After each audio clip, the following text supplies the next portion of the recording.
తారు కాదు. ఇంకో అర్థం, ఒక్క వినాయకుడికి ఒక గమ్మత్తైనటువంటి అనుబంధం ఒకటి ఉంది లోకంలో. అందుకే వినాయకుడి మీద పెద్దలు ఎప్పుడైనా ప్రార్థన చేస్తే ఈ శ్లోకం చెప్తూ ఉంటారు.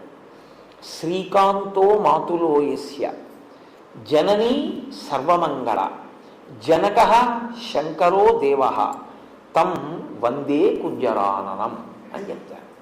ఇది చాలా గమ్మత్తైన శ్లోకం నిజంగా. ఎందుకంటే ఎప్పుడైనా నమస్కారం చేస్తే ఆయన తల్లి సంబంధం చెప్తారు, తండ్రి సంబంధం చెప్తారు. ఒక్క వినాయకుడికి మాత్రం మేనమామ గారితో మొదలెడతారు. శ్రీకాంతో మాతులో యస్య, మాతులో అంటే మేనమామ, నీ మేనమామ శ్రీకాంతుడు. శ్రీకాంతుడు అంటే శ్రీ అంటే లక్ష్మీదేవి యొక్క భర్త, నీకు మేనమామ. కాబట్టి ఇప్పుడు వినాయకుడికి మేనమామ అంటే వినాయకుడి యొక్క తల్లి పార్వతి, పార్వతి యొక్క సోదరుడు విష్ణువు. ఎక్కడుంది అలాగా? అలా ఎక్కడైనా మీరు చూశారా? సోదరి సోదరుడు అంటే స ఉదర, ఒక కడుపు నుంచి పుడితే, ఒక్కసారి పుడితే వాళ్ళని సోదర సోదరి అంటారు. నారాయణ నారాయణి, వీళ్ళిద్దరూ పార్వతీదేవి విష్ణుమూర్తి అన్నా చెల్లెళ్ళుగా పుట్టినట్టు మీరు ఎక్కడన్నా చదివారా? మరి ఎలా చెప్తున్నారు ఈ శ్లోకం? మేనమామని పుట్టారు వాళ్ళిద్దరూ అన్నా చెల్లెళ్ళు. అసలు ఇంకా యథార్థం మాట్లాడితే స్త్రీ రూపంలో విష్ణు ఉంటే పార్వతీదేవి, పార్వతీదేవి పురుష రూపంలో ఉంటే విష్ణుమూర్తి. అందుకే ఇద్దరూ అలంకార ప్రియత్వం.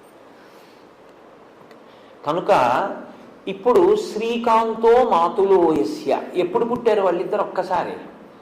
భాగవతంలో కృష్ణ పరమాత్మ ఇక్కడ వసుదేవుడికి జన్మించినప్పుడే అక్కడ యశోదానందులకు ఆవిడ యోగమాయగా జన్మించింది. ఆవిడేమో దేవకీ వసుదేవుల దగ్గరికి వచ్చింది, ఈయనేమో నంద యశోదల దగ్గరికి వెళ్ళాడు. అక్కడ పుట్టిన ఆవిడ ఇక్కడికి వచ్చింది, ఇక్కడ పుట్టిన ఆయన అక్కడికి వెళ్ళాడు.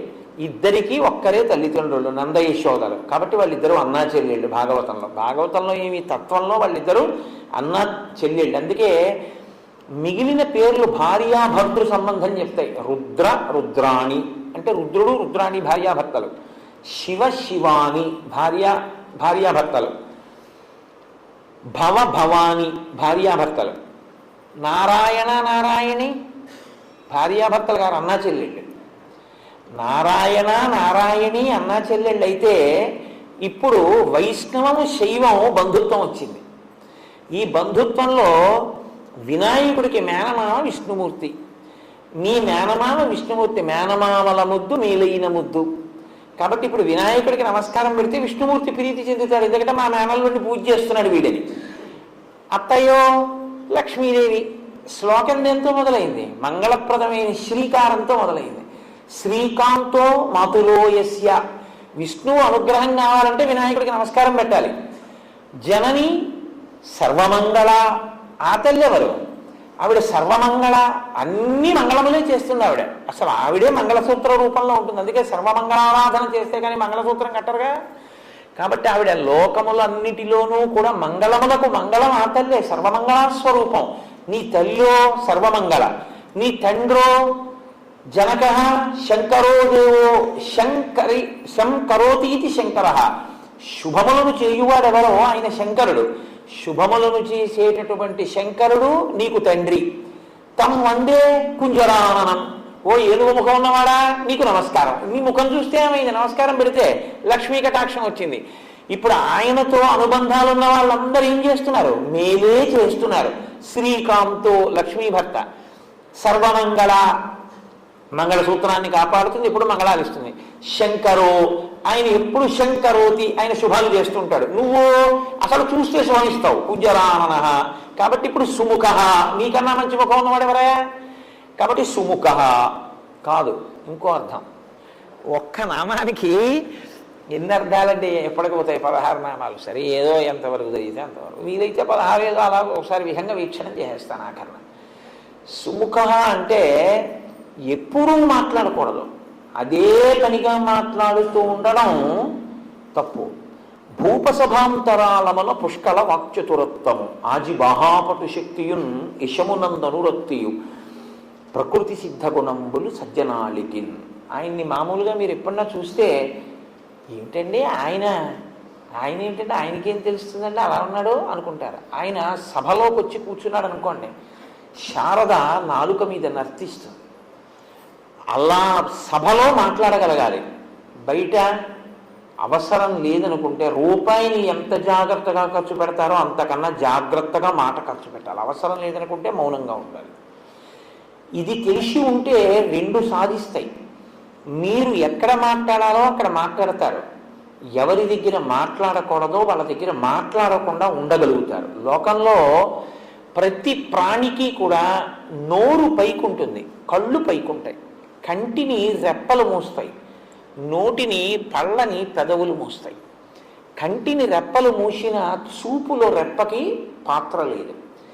నోటిని పెదవులు మూసిన పెదవులకి భాషలోనూ మాటలోనూ భాగం ఉంది. మీరు గమనించండి, రెప్ప చూడదు, పెదవి మాట్లాడుతుంది. కొన్ని కొన్ని మాటలు పెదవుల మీదే వస్తాయి. మా మా ఉందనుకోండి, పెదవులు కలపకుండా మా అనండి. నేను చిన్నప్పుడు మా పిల్లలతోటి అమ్మ అని పెదవులు కలపకుండా అనండ్రా అంటే వాళ్ళు చాలా ప్రయత్నించి అనలేకపోయేవారు.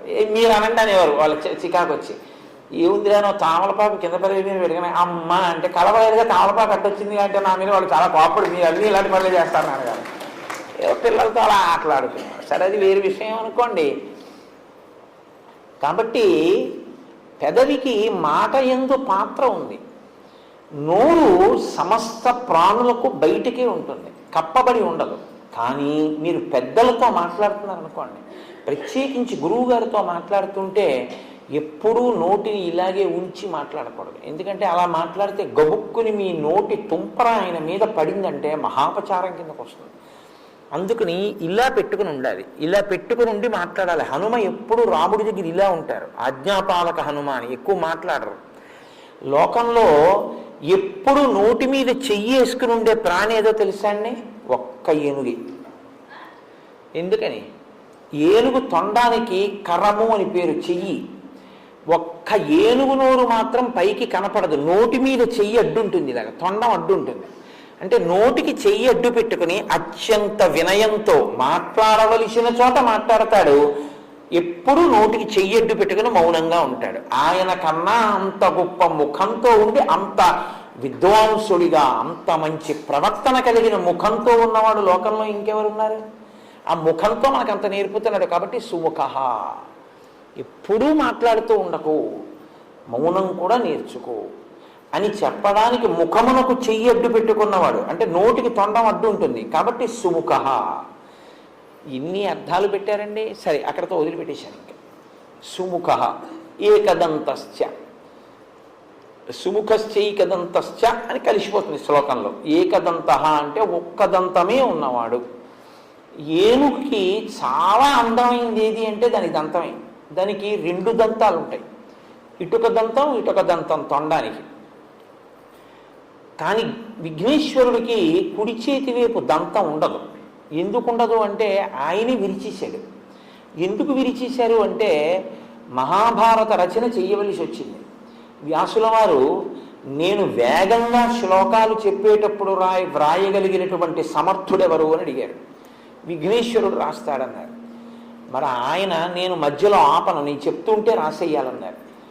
ప్రపంచంలో ఏ కలం పట్టుకున్నా ఎప్పుడో అప్పుడు ఏదో ఇబ్బంది వస్తుంది. అందుకని ఆయన అటువంటి కలం కావాలి అంటే లోకంలో ఇంకొకటి లేదు అని చెప్పి తన దంతాన్ని విరిచి ఆ దంతంతో మహాభారత రచన చేశారు.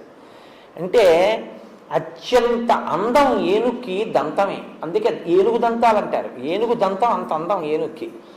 తన శరీరానికి అంత అందం ఇచ్చేదాన్ని లోకోపకారం కొరకు త్యాగం చేశాడు ఆయన. మహాభారత రచన పంచమ వేదం కనుక ఇది లోకానికి అందితే కొన్ని కోట్ల మంది జీవితాలు తరిస్తాయి. దానికోసం నాకు ఒక దంతం లేక నేను వికారంగా ఉన్నా పర్వాలేదని ఒక దంతం విరిచేశాడు. ఎవరు సమాజ ప్రయోజనము కొరకు తనకి ఈశ్వరుడిచ్చినటువంటి విభూతిని నైవేద్యంగా పెట్టేస్తాడో వాడు చాలా గొప్ప వ్యక్తి. గొప్పతనం దానివల్ల వస్తుంది తప్ప కేవలం రెండు దంతాలు ఉంచుకుని అందం కాదు. ఒక దంతాన్ని విరిచి మహాభారత రచన చేసిన మహానుభావుడు కాబట్టి రెండు దంతాలు లేకుండా ఒక దంతం ఏమన్నా మహానుభావా నువ్వు ఇంత త్యాగం చేశావు అని ఏకదంతశ్చ, ఒక దంతం ఉండి మమ్మల్ని ఉద్ధరించినవాడా, పంచమవేద రచన ఎందు సాయపడినవాడా లేదు. ఇంకో అర్థం ఏంటో తెలుసా అండి, గజముఖాసుర సంహారం చేసినప్పుడు ఎన్ని అస్త్రములను ప్రయోగించినా ఆయన మరణించలేదు. అప్పుడు తన దంతాన్ని విరిచి అభిమంత్రించి విడిచిపెట్టారు వినాయకుడు, దానికి పడిపోయాడు. కాబట్టి తన దంతంతో గజముఖాసురుణ్ణి వధించిన వాడు కనుక ఏకదంతశ్చ. కాబట్టి ఇప్పుడు సుముఖశ్చైకదంతశ్చ కపిలో. కపిలో అంటే ఎర్రటి వర్ణం ఉన్నవాడు అని బాహ్యార్థం. కేవలం ఎర్రటి వర్ణం ఉన్నవాడు అంటే బాగా ఎరుపు కాదు. ఎరుపు అంటే మీరు ఏదో రక్తం ఎలా ఉంటుందో మరీ ముద్ద కట్టినటువంటి ఒక ఎర్ర మందారం ఎలా ఉంటుందో అటువంటి ఎరుపు చెప్పకూడదు. నలుపు జీరతో కూడిన ఎరుపు చెప్పాలి. అంటే దాన్ని కొంచెం మీకు అర్థమయ్యేటట్టుగా అనాలంటే డల్ రెడ్ అనొచ్చు. బాగా ప్రకాశవంతంగా ఉన్న ఎరుపు కాదు, తిలకం కుంకం అటువంటిది కాదు, కొంచెం తక్కువ స్థాయిలో ప్రకాశించేటటువంటి ఎరుపు. ఇప్పుడు ఈ ఎరుపు ఎక్కడది అని అడిగారు వినాయకుడికి. ఎందుకంటే ఎప్పుడు ఆయన్ని చెప్పినా ఆయన తెల్లగా ఉన్నాడని చెప్తాం. శుక్లాంబరధరం విష్ణుం శశివర్ణం చతుర్భుజం అని, చంద్రుళ్ళ తెల్లగా ఉంటాడు అని. మరి కపిలో ఎర్రటి రంగున్నవాడు అని ఎక్కడి నుంచి వచ్చింది ఆయనకి అంటే, ఆయన ఒక మహారణ్యంలో గజముఖాసుర సంహారం చేసినప్పుడు ఆ గజముఖుడితో పోరాడి ఆయన్ని సంహరించినప్పుడు నరసింహస్వామి వారు హిరణ్యకశిపుడి యొక్క రక్తంతో ఎలా తడిశారో అలా ఆయన కూడా నెత్తుటితో తడిశారు. ఆ నెత్తుటితో తడిసినప్పుడు తెలుపు మీద వచ్చి పడ్డ ఎరుపు వల్ల ఏర్పడినటువంటి మందమైన ఎరుపు రంగుతో ప్రకాశించినటువంటి స్వరూపం కపిలహ. లోకం కోసం అటువంటి కాంతి పొందినవాడు.